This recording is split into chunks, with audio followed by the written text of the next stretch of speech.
Olá, eu me chamo Christian Fontoura e vou apresentar o trabalho Abordagem Estatística para entendimento das superfícies resultantes da nitratação a plasma da liga TI6AL4V. Dando uma breve introdução, nós podemos ressaltar que o titânio é um material bastante utilizado como biomaterial, ou seja, ele encontra aplicações em diversos ramos da biotecnologia, como, por exemplo, o uso em implantes odontológicos, em estentes coronários e em implantes que substituem as juntas do corpo humano, como a junta do joelho. As ligas TI6AL4V e TI6AL4V-ELI são bem parecidas. A única diferença é que a liga TI6AL4V-ELI possui menos traços de oxigênio, nitrogênio e ferro, e são bastante utilizadas nas áreas biomédicas. Esses materiais, então, as ligas de titânio em sua forma pura, geralmente não possuem as propriedades de biocompatibilidade mais necessárias para se obter uma boa resposta dentro do organismo.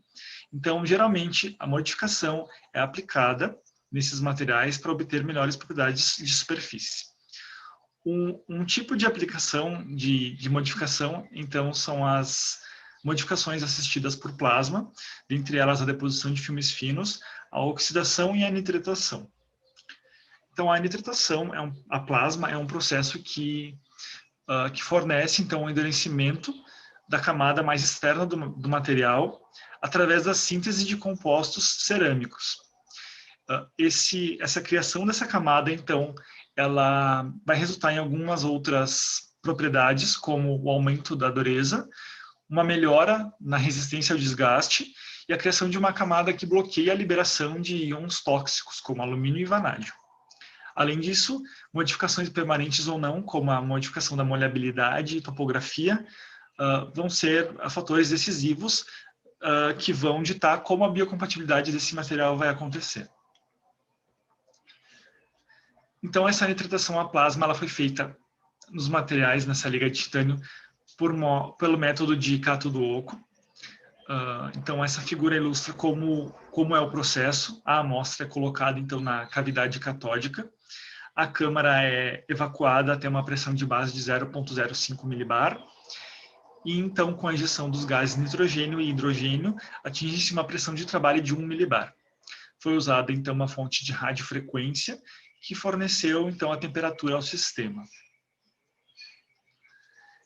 Foi feito, então, um design de experimentos do tipo composto central rotacional e alguns parâmetros estatísticos foram utilizados para analisar, então, esse modelo estatístico criado.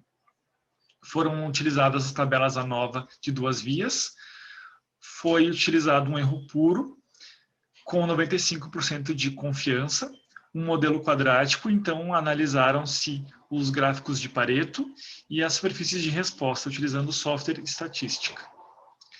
Essa tabela, então, mostra como ficou o design de experimentos, mostrando as amostras, os parâmetros, então, que foram variados, temperatura e tempo, e elas estão codificadas de 1 a 11. Então, foram 11 amostras utilizadas nesse estudo. Então, dentro dos resultados, nós podemos observar que a molhabilidade, né, um fator importante, né, em biomateriais, porque ela dá um indício de como será a biocompatibilidade do material, foi indicado, né, através dos resultados que a molhabilidade ela aumenta conforme aumenta a temperatura de tratamento das amostras.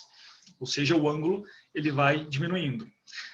Já a rugosidade teve um efeito inverso, ou seja, a rugosidade aumentou os valores, ou seja, as amostras ficaram com uma texturização, uma topografia mais rugosa em amostras nitratadas a maiores temperaturas, né? E também a mesma tendência de andando junto com a temperatura. Já a formação de nitrato de titânio foi analisada através da difração de raio-x.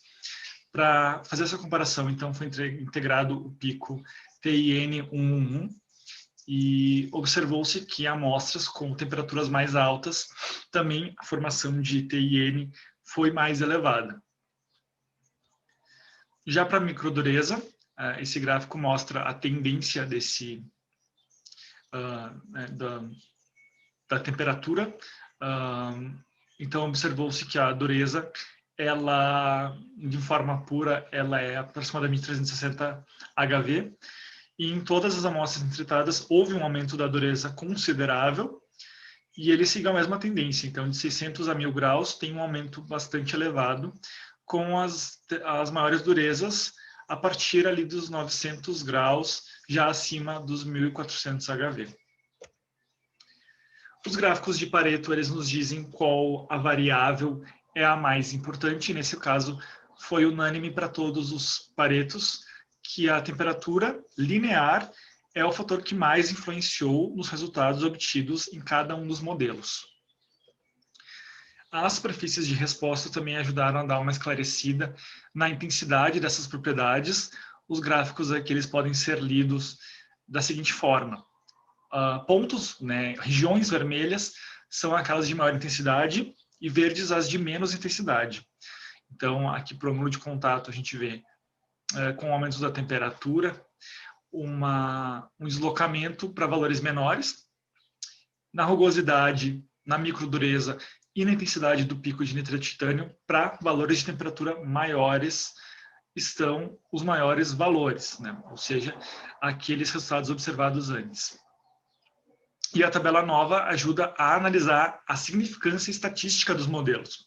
Analisa-se o valor de P e o F calculado. O valor de P, conforme o nível de confiança, tem que ser abaixo de 0,05. Aqui, para todos os modelos, nós obtivemos esse valor abaixo do cutoff de 0,05. Para o ângulo de contato, a gente sabe que a análise estatística dele é um pouco mais complexa, porque envolve outros parâmetros. O ângulo de contato tem um erro maior envolvido. E o F calculado, então, que tem que ser maior do que o valor de F tabelado, que é baseado nos graus de liberdade. O F tabelado é o mesmo para todos os modelos, uma vez que os graus de liberdade são os mesmos, e foram obtidos, então, valores de F calculado maiores em todos os modelos também, ou seja, os modelos são estatisticamente significativos.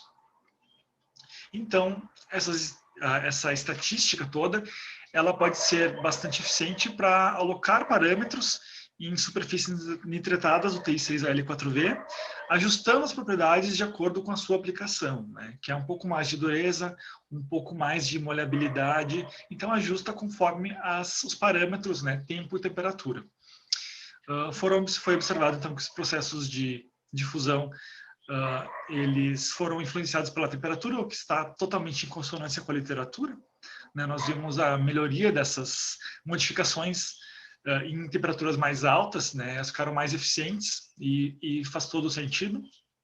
E os tratamentos resultaram, então, em camadas estáveis, duras e hidrofílicas, contendo nitreto de titânio. Basicamente, os melhores tratamentos ficaram acima de 800 graus. E como conclusão, nós podemos dizer que o design fatorial ele ajuda a minimizar o número de amostras e contribui de forma significativa na resolução de problemas, tanto na academia quanto na indústria. E esses tratamentos, em temperaturas altas, em durações relativamente baixas, eles geram, então, camadas nitratadas duras, né, de elevada dureza, hidrofílicas e contendo um composto cerâmico, no caso, o nitreto de titânio. Os próximos passos, então, continuar a estudar essas superfícies nitratadas, comparando com outras técnicas, como a deposição de filmes finos de nitreto de titânio por magnetron sputtering, e um artigo já fez um estudo mais avançado, ele foi recentemente publicado pelo nosso grupo, investigando uma superfície mais adequada dentre essas elencadas aqui. E nesse artigo, então, foi analisado em termos biológicos, de microdesgaste, em propriedades eletroquímicas e de topografia. Ficam, então, aqui os meus agradecimentos para o Last 1, onde foi realizada a pesquisa, a UX por fornecer todo o suporte e a CAPES pelos recursos financeiros da minha bolsa de mestrado. Agradeço a atenção de todos e deixo o espaço, então, aberto para as perguntas.